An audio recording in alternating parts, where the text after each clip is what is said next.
அஸ்ஸலாமு அலைக்கும். நோன்பு திறக்க என்ன சாப்பாடு செய்கிறதுன்னு யோசனை பண்ணிகிட்டே இருந்தேன். சரி, நேற்று பள்ளிவாசலுக்கு தொழுக போனானா, தொழுதுட்டு வரும்போது பரோட்டா கொடுத்துருக்காங்க போல இருக்குது. வாங்கிட்டு வந்து கொடுத்தான். எதுவுமே வாங்கிட்டு வர மாட்டான். அஜரத்து பிடிச்சி பரோட்டா கையில் கொடுக்கவும் அதை எடுத்துகிட்டு வந்து வச்சானா, சரி தூக்கி ஐஸ் பட்டில் வச்சுட்டேன். நோன்பு திறந்துட்டு அப்புறம் எதுவும் சாப்பிட மாட்டான், எதாவது சாப்பிட்றானே, அதை எடுத்து கொத்து பரோட்டா போட்டுருவோன்ட்டு கொத்து பரோட்டா போட்டு வட்டலா பருப்பு செஞ்சேன்னா, கடப்பாசி ஊற்றினேன் வச்சு ஜூஸ் போட்டு இன்றைக்கி நோன்பு திறந்தாச்சு. நைட்டுக்கு சஹருக்கு வந்து பருப்பானத்தை காய்ச்சிருவோன்ட்டு நோன்பு திறந்ததோட தொழுக ஓடி போயிட்டான்.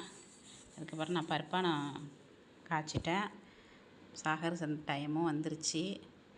பருப்பானமும் ஈரல் கழுத்து பரட்டினதை சஹர் வைக்க போகிறோம். பிடிச்சிருந்தா